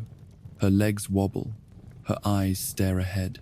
Guards pull her free of the harness and lay her on straw. The bailiff asks if she confesses repentance. Her lips move soundlessly. Steam obscures her face. The bailiff declares her sentence fulfilled but life forfeit. The crowd gasps as she breathes her last. Next comes a man accused of sorcery, led forward with bound hands. He is directed toward the pyre. The bailiff announces that his crimes demand fire, the element of divine wrath. The crowd cheers as torchbearers advance and ignite the base of the woodpile. Flames leap skyward, crackling through logs. The man is tied standing to a central stake, ropes cutting into his shoulders. His collar is adjusted so he cannot pull free. The blaze grows, licking his ankles. Soon fire climbs his legs. He cries out, voice swallowed by roaring flame. Spectators avert their eyes or hurl stones at the pyre, as was custom. A few dip cloths in water to toss onto the flames, hoping to shorten the torture. Others pour oil atop the logs to stoke the fire. The bailiff stands stoic, eyes fixed on the pyre until the man falls forward. A final flare illuminates his silhouette against pale sky. The fire dims and smoulders. Only charred rings of wood remain. At last the bailiff orders the pyre torn down, and ashes scattered in the stream to prevent relics of the condemned from becoming objects of veneration. Throughout the day, villagers speak in low voices of the cruelty and the necessity. Some say these punishments deter sin. Others whisper that cruelty begets cruelty. A widow takes her children home, covering their ears so they will forget screams. A monk walks through the square, blessing crossroads and praying for mercy to temper justice. He passes a father whose son was once accused wrongly. The father's hollow eyes reflect sorrow deeper than any outcome. By dusk the fires are cold, and the iron cauldron's last embers glow faint. Guards dismantle scaffold and stake. Executioner packs away his tools of terror. The bailiff steps onto a barrel to address those who linger. He speaks of law's reach and the price of dissent. He urges the crowd to remember mercy's virtue. He reminds them that indulgence in cruelty risks damning their souls. The crowd disperses, silence trailing behind like a shadow. You leave the square with heavy heart. You think of the steam rising from the pond, the crack of boiling water, the roar of the burning pyre. You recall the hush of the crowd and the poet's distant chant. You walk home through dark lanes, lantern in hand, resolved to speak always with kindness and to honor justice tempered by mercy, mindful that no modern soul need endure the horrors of boiling and burning. The sun dips toward the horizon as you arrive at the hill overlooking the old gallows field. A lone gibbet stands atop the rise, a twisted iron cage hanging from a stout wooden beam. Below it lie scattered bones and tattered clothing half buried in grass. The air is thick with the scent of rust and decay. Villagers gather at the foot of the hill, casting uneasy glances at the swaying cage. The bailiff appears, flanked by 2 guards. He reads the sentence for a man convicted of highway robbery and murder. The judge's words carry on the wind, reminding everyone that law must stand firm or chaos would reign. The bailiff orders the condemned brought forth. A prisoner in chains is led up the slope, his wrists bound in heavy iron shackles. His clothes are torn, and his face is drawn. He bows his head as the crowd parts for him. At the top, the executioner steps forward with a chain and a stout iron collar. The collar bears spikes inside, so that any attempt to slip free will only tighten its bite. The chain links rattle as the executioner drapes it across the prisoner's neck. The prisoner winces, and his knees buckle slightly. Guards grasp him by elbow and back, guiding him beneath the gibbet cage. The metal cage door opens with a clang. The prisoner is forced inside. He stands on the narrow wooden plank at the cage's base. The executioner closes and locks the door, securing the man's wrists behind his back. The bailiff nods and signals the guards to attach the chain to the beam above. With a clang, the man is swung upward until his feet leave the plank. He dangles in rusty air, legs kicking slightly as he learns to stand by, holding his neck in place. His eyes search the crowd, pleading for a mercy none can grant. A hush falls over the onlookers. The gibbet stands like a sentinel against crime. Its iron bars frame the man's battered body. His breath comes in ragged gasps. His skin glistens with sweat. A breeze stirs the folds of his tunic, and the crowd watches shadows dance on the ground. A child points and gasps. A mother covers her son's eyes, but her own gaze remains fixed on the hanging figure. As darkness falls, torches are lit and set in iron sconces around the hill. Their flickering light casts long shadows across the field. The prisoner's body swings slowly, and each sway creaks the chains in a mournful tone. A minstrel steps forward and plays a mournful tune on a small fiddle. The music weaves through the night air, a lament for the man and a warning to others. Villagers bring offerings of bread and water for the prisoner until he dies. They come in silence, leaving the food beside the iron cage. They do not meet each other's eyes. They return to the town burdened by what they have witnessed. Some speak in whispers that the man's crimes were grave and that justice must be seen to be believed. Others say that even guilty men deserve a grave and not a cage to rot alive. Night deepens, and the prisoner's breathing slows. His struggles to hold his body upright grow feeble. The bailiff and the executioner stand nearby, their faces lit by torchlight. The bailiff reminds the guards that the corpse must remain until dawn. He speaks of law and order, saying that the gibbet must hold its witness until the next sun rises. You descend the hill alone, leaving the gibbet and its captive behind. The path is steep, and you pause to glance back. The cage glows in torchlight like a warning carved in iron. You shiver despite the fiery torches. You think of the man's final hours cradled by chains and steel. You think of modern justice systems hidden from sight rather than displayed in full view of every soul who passes by. Returning to the village, you pass through the main gate. Guards call for your name and occupation. They mark your name in a ledger. They remind you that anyone caught tampering with the gibbet or desecrating what once lived within will face similar display. You enter the streets lined with shuttered windows and stone walls warmed by torches. You feel the cold weight of fear and respect for law pressing on your back. In the tavern, candles flicker and travelers trade news. You sit by the hearth and order a bowl of stew. The innkeeper brings fresh bread and a jug of wine. You taste the rich broth and feel heat fill your belly. Yet even here you recall the iron cage swinging on the hill. You wonder how the man's bones will weather the rain and wind until the cage collapses. You imagine ravens perched on the bars and wolves scavenging the remains. At dawn you rise before sunlight and make your way back up the hill. The world is silent, except for bedewed grass and birdsong. The gibbet stands empty now. The prisoner's body is gone, carried away for burial beyond consecrated ground. Only the rusty cage remains, its chains dripping dew. You touch the cold iron and feel the rough weight of history in your fingers. You kneel in the grass and whisper a prayer for the justice of mercy. You rise and walk down the hill, casting one last glance at the gibbet. The air is fresh with morning promise. You feel relief that the display is over, and gratitude that modern laws spare flesh from such spectacle. By midday, you return to the square where markets bustle. Merchants shout their prices. Children race between stalls. No one stares at bones tied in iron. Yet, in your mind, the image of the gibbet lingers, a reminder that justice once demanded a public warning bound in rust and steel. You carry that memory with you when you speak of law and mercy, determined that no one you love will ever hang in chains for all to see. A hush falls over the gathering crowd before the break of dawn, when the condemned man is dragged from his cell.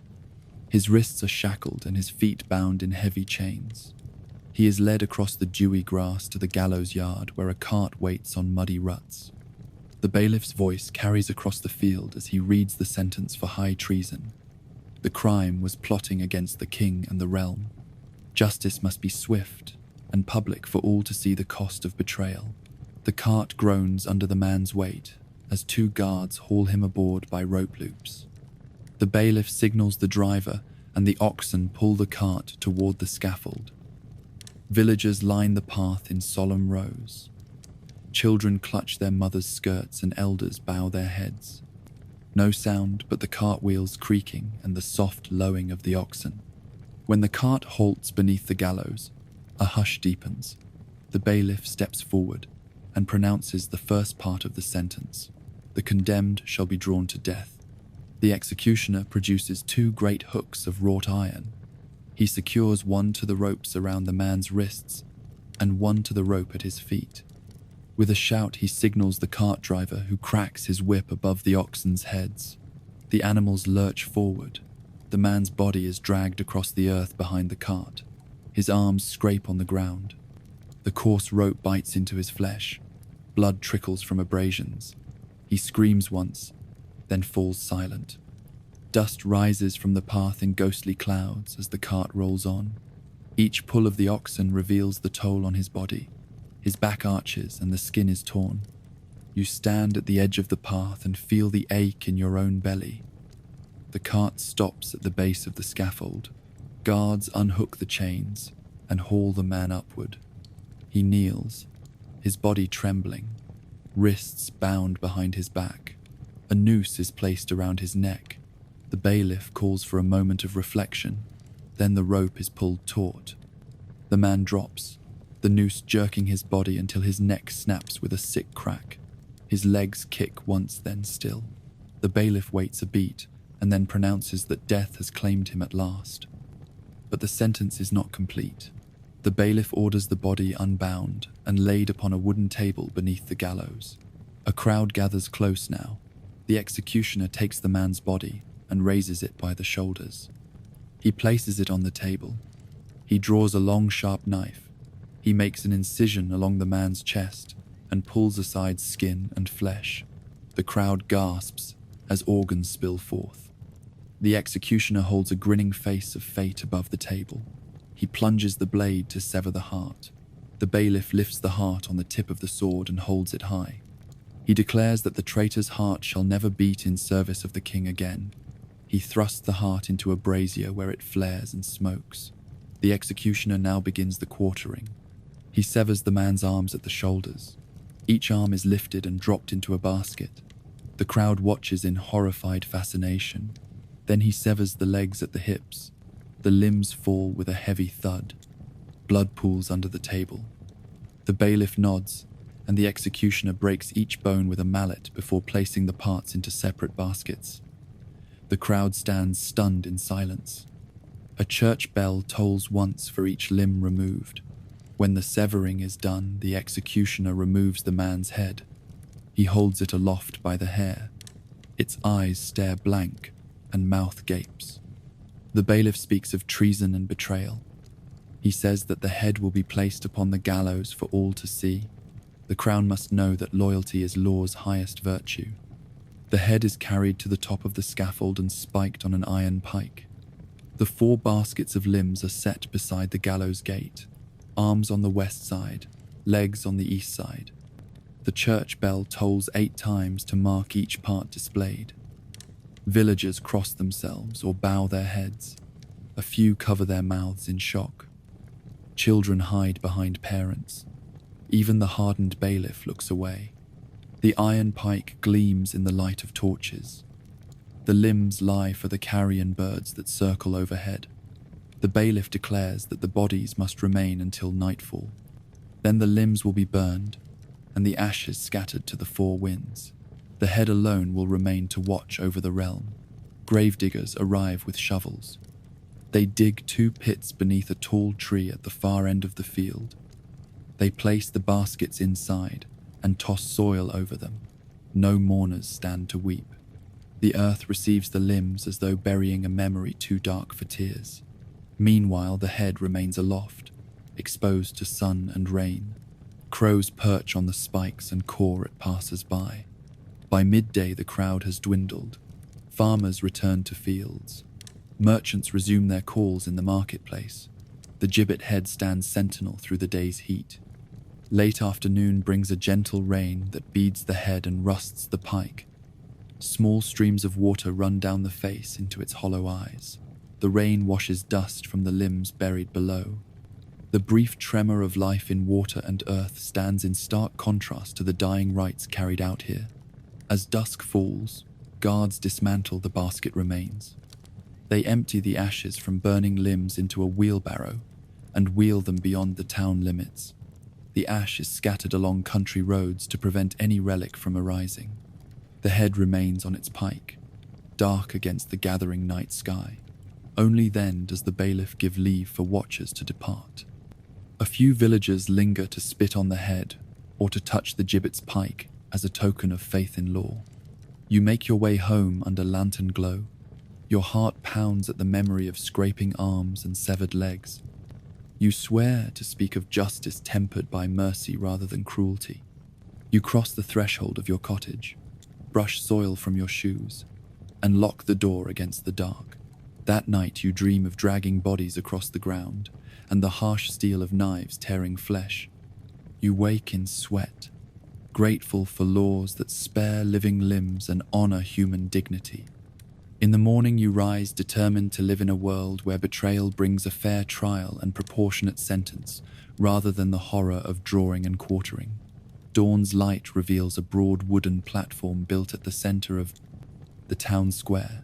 Scaffolding towers on each corner, draped with black cloth. A set of stairs leads up to the stage where the gallows beam stretches between 2 stout posts.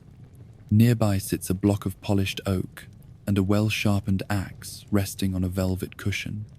Steps away stand the iron stocks and the whipping post, reminders of justice's many forms. Villagers gather in silence as the bailiff ascends the stairs, robes brushing the boards. When the crowd falls still, the bailiff reads the morning sentence for a man condemned of forgery counterfeiting the king's seal to fund rebellion. He announces that the man's head shall roll upon this blade as a warning to all who would undermine the crown. The prisoner steps forward, wrists bound in heavy cords and ankles in iron shackles. He climbs the platform slowly, cane in hand, to support his wounded leg. He stands before the block and faces the crowd. His eyes flicker between faces. Some stare in anger, others in pity. The executioner approaches, hooded and silent. He motions to two guards who strip the prisoner of his coat and boots. The man's trousers are removed, leaving him in simple linen breeches. His bare feet rest on the wooden planks. A hush deepens as the executioner sweeps aside his cloak and kneels beside the block. He asks if the man has any last words. The prisoner clears his throat and apologizes for the crime. He begs the king's mercy and prays his family will forgive. A child's sob breaks the quiet. The prisoner bows his head. The executioner stands, raises the axe, and waits for the bailiff's sign. A single nod comes. The axe falls in a swift arc. A dull thud silences the square. Heads swivel away. Some clutch their mouths. The executioner holds the severed head aloft by the hair. The man's eyes stare sightless at the sky. The bailiff steps forward and pronounces that the head shall be displayed on the scaffold's front post until sunset. The executioner replaces the blade and lifts the head to spike it upon an iron pike. A murmur sweeps through the crowd as heads bob on the pike, windless beneath the rising sun. Two guards carry the corpse in a simple shroud to the scaffold's side, then lower it into a cart waiting just off the stage. The cart's wheels creak as they roll away, bearing the body to consecrated ground outside the city gates. Meanwhile, the crowd leans forward to glimpse the spiked head, their faces pale under dawn's light. Throughout the day, the platform hosts 3 more sentences. A coachman is hanged for manslaughter, swinging lifeless once the rope snaps tight. A merchant is whipped and then driven from the city for debt, forced to ride the scaffold stage on horseback before the whipping post. A woman is pilloried for quack remedies, wearing her sign of shame upon the stage. Each victim stands or hangs before the same platform, repeating the ritual of spectacle and warning. Between punishments, busy hands sweep straw and sawdust to soak up blood and water. Town criers call for market traders to resume business. Bakers wheel carts of fresh bread past the stage. Children dart between legs, shouting at one another despite the morning's cruelty. The stage endures, silent witness to the myriad fates met here. As noon approaches, the gallows beam bears the rope of a final condemned man, accused of theft and unlawful assembly. He stands trembling at the edge of the stage, hands tied behind his back. The bailiff arrives once more to read the charges. The man is fit and young, his eyes bright with fear. He glances down at the rope and then at the crowd. No one cheers this time. Faces are drawn, some timid, others angry at the theft that injured honest folk. The executioner steps forward and places the noose around the man's neck. He loops the rope beneath the gallows beam and adjusts the knot. He pulls taut to test the drop length. The man swallows hard and bows his head. The bailiff counts to 3. The executioner steps back, tugs the rope, and the man drops through the hinged trapdoor. His body swings beneath the beam, kicking once, twice, then still. The bailiff pauses before pronouncing the man's death complete. As the final body swings, the black cloth draped on the scaffolds flutters in a gentle breeze. Shadows lengthen across the square. The crowd disperses slowly, many bowing their heads as they pass the empty block and darkened gallows. Some pause to linger longer, as if to make sure the law's message has sunk in. Others hurry away, faces averted. At dusk, the scaffold stage stands empty. Guards lower the bodies or remove them for burial. The spiked head is taken down and thrown into the river to be carried away by the current. The gallows beam and platform remain, now stained by blood and weather. Torches are extinguished, and the square falls dark. You walk home beneath lantern light, heart heavy with the day's displays. You hear distant laughter spilling from taverns, a dissonant echo to the morning's cruelty.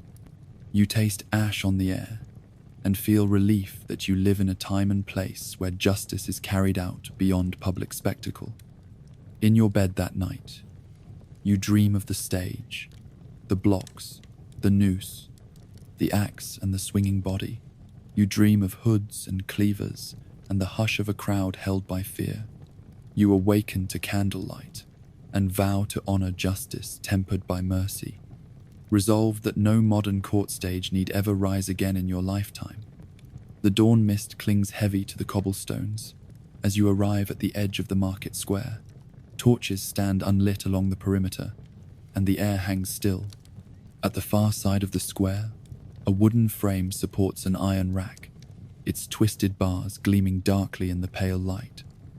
Nearby, a set of manacles dangle from a stout beam, as if awaiting a prisoner's wrists and ankles. A row of crude thumbscrews lies displayed on a rough table, their gears rusted but sharp enough to crush bone. Further along, the breaking wheel rests inverted on blocks of oak, its spokes polished and ready to receive limbs. This is today's civic ritual of justice and terror. A crowd gathers in silence around the space. Villagers press close, faces drawn with curiosity and dread. Merchants pause, setting out their wares. Beggars crouch behind barrels. Town officials in embroidered robes stand in a line near the bailiff who will preside. A hush falls as the first prisoner is brought forward. His head is bowed and his hands are chained behind him. Guards guide him to the iron rack, where he must lie face up. The bailiff announces that the prisoner stands accused of forging false documents to usurp land and title. Such crimes harm the Commonwealth and must be made to hurt in turn. The executioner steps forward and secures the man's wrists to iron rings at the rack's head. He then fastens rings around the ankles and tightens each strap. The prisoner's body arches as the guards crank the wheel on the side of the rack. His shoulders lift and his hips stretch against the leather straps. The first crack of bone echoes through the square. The prisoner cries out. The bailiff pauses the ritual and invites the crowd to witness the cleansing of deceit. No stones or water may be thrown. A cloth dipped in vinegar is held to the man's wounds to ease the sting. The executioner resumes turning the crank. More cracks follow as the rack stretches his torso. Bones shift and snap. The man's breath hitches between sobs and groans. The crowd watches in horror and fascination. Mothers draw their children close. Some spit on the ground to show contempt. Others close their eyes until the bailiff calls time. After the rack ordeal, the prisoner is left bound upon the wooden board. The bailiff pronounces that this torture has tested his resolve, yet he has not confessed fully. The thumbscrews await. The executioner unlocks the rings at the rack's head and ankles. The man collapses onto the wood. Guards drag him to the table where the thumbscrews lie. The bailiff recites the next charge. The man must reveal the names of accomplices. The executioner picks up the first thumbscrew and fits it over the man's right thumb. He turns the handle. A gear presses metal against flesh. The man winces and tries to draw back his hand, but the screw holds fast. The bailiff urges him to speak. He says that the device will crush bone and nail unless truth flows freely. Crowd members shift their weight. Some lean forward for a better view. A merchant clutches his coins, as if fearful of counterfeiters among them. A scholar curses the tribunal for its methods, but remains silent. The executioner tightens the screw. The man's thumb grows pale. He cries out and names a partner in crime. The bailiff nods. The executioner loosens the screw and moves to the other thumb. He repeats the process until both thumbs concede. The crowd breathes relief when the man confesses. The bailiff orders the prisoner freed from the table and brought before the manacles. He must stand in them until sunset as a sign of his penance. The guards hold him upright and clasp the manacles around his wrists and ankles. He stands trembling, pessoing on his toes as he stretches to clear the bars. He may not sit or rest. The manacles will chafe until the day ends. As the sun climbs, the wheel of justice turns. You wander toward the breaking wheel. It stands ready to receive the final prisoner found guilty of poisoning a noble's heir. Two guards lead a limp figure forward. His hair is matted and his eyes are hollow. He stumbles onto the wheel's rim. The bailiff reads the sentence. The man's limbs will be shattered until death and his body displayed upon the wheel for all to see. The prisoner collapses against the wheel. The executioner picks up a heavy iron bar and positions it across the man's arm. With a swift strike, the bone cracks under the blow. The man hisses and his body sags to the wheel's rim. A second strike takes the other arm. Then each leg is crushed in turn. Limbs dangle in unnatural angles. Blood drips onto the platform. The crowd gasps and looks away. A child hides behind its mother's skirt. The bailiff holds his hand to silence any cries. When the breaking is complete, the executioner positions the man crosswise on the wheel's face. He secures his arms and legs in the spokes. 2 guards lift the wheel upright. The man's body swings gently on its cage. His head lolls as his eyes follow the rotating spokes. Vultures circle overhead. A cold wind stirs the crowd's breath. The bailiff addresses those who remain. He speaks of the price of evil and the power of law as the wheel turns slowly. He says that the display must endure for 3 days and nights. Then the body will be burned and the ashes scattered to wind. Only then may peace return to the land. As the crowd disperses, the gold torches flicker and cast long shadows across the square. You step back and watch children from nearby farms run toward home.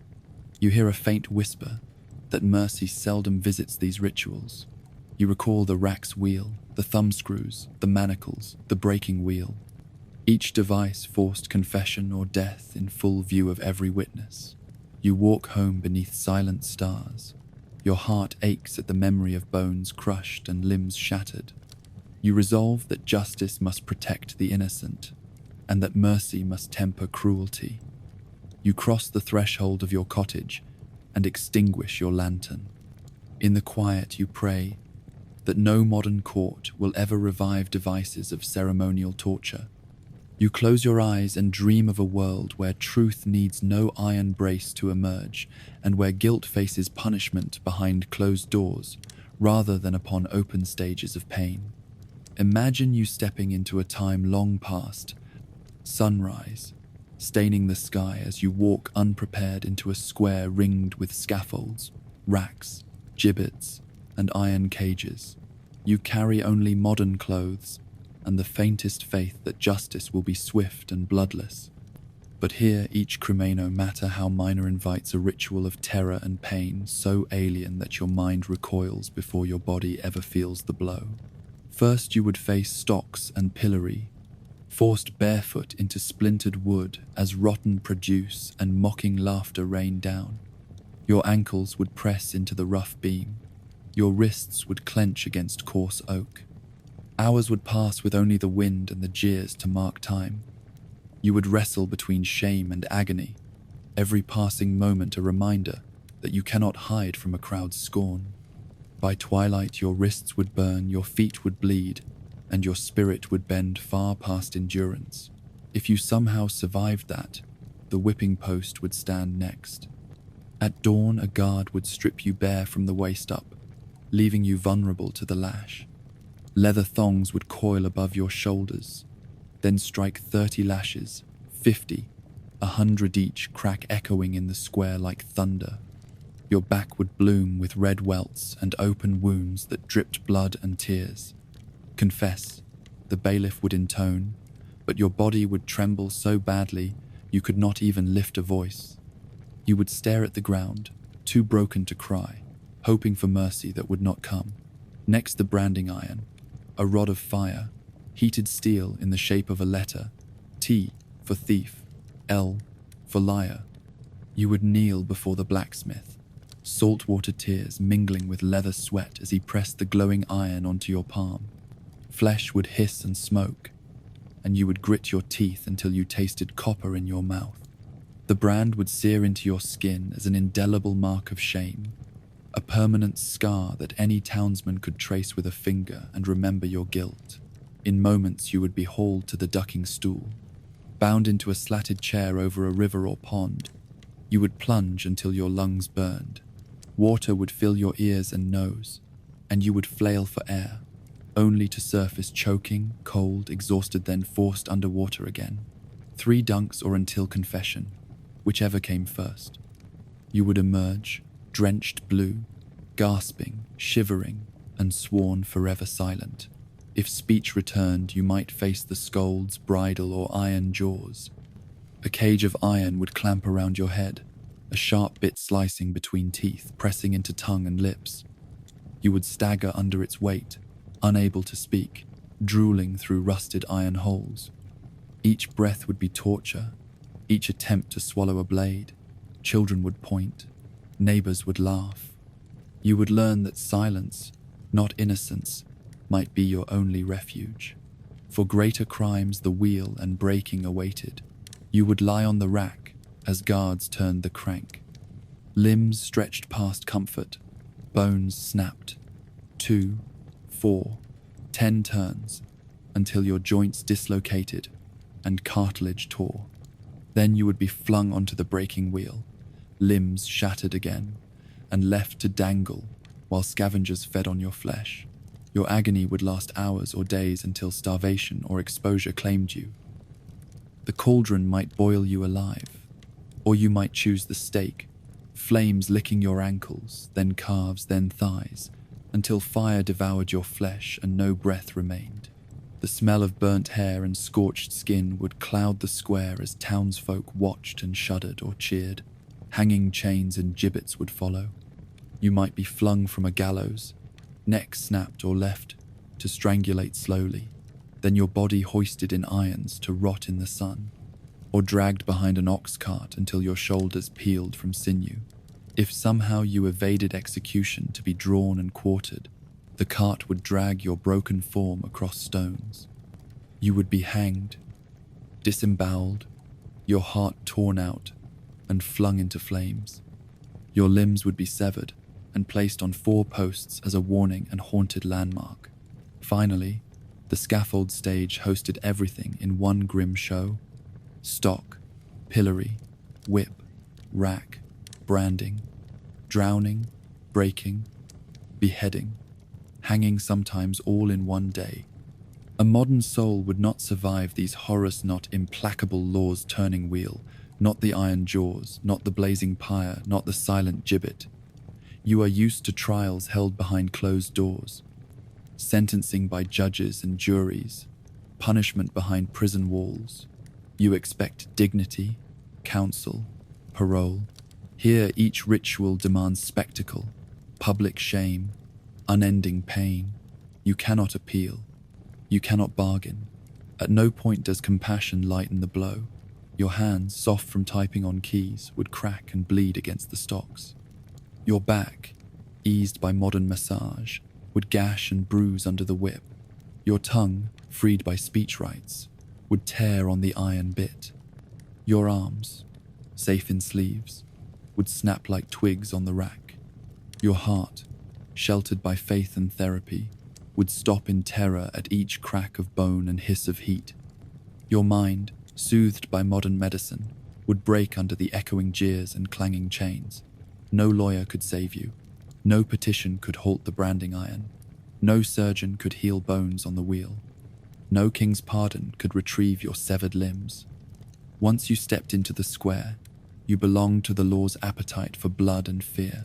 So tonight, as you lie in your warm bed and draw your covers close, remember the weight of history's justice. Public, painful, irrevocable. You carry no irons at your door, no wheels in your yard, no cauldrons bubbling at dawn. Your crimes are adjudicated in rooms of solemn debate, your sentences served in secure buildings. Mercy and reform shape your laws more than spectacle and terror. You would not survive a single day of medieval justice. Not in stocks, nor on racks, nor on gibbets, nor beneath the wheel, nor at the pyre. Your bones, your flesh, your spirit would crack and shatter long before the crowd's appetite was sated. And in that realization lies your blessing, that modern justice spares cruelty, spares shame, spares bodies unfit for public display. Sleep now, free from iron cages and burning stakes. Sleep knowing mercy stands guard where cruelty once held sway. Sleep with gratitude that no law today demands your flesh for all to see. And let your dreams carry you through the ages, far from wheel and scaffold, toward justice that heals rather than maims, that spares rather than tears.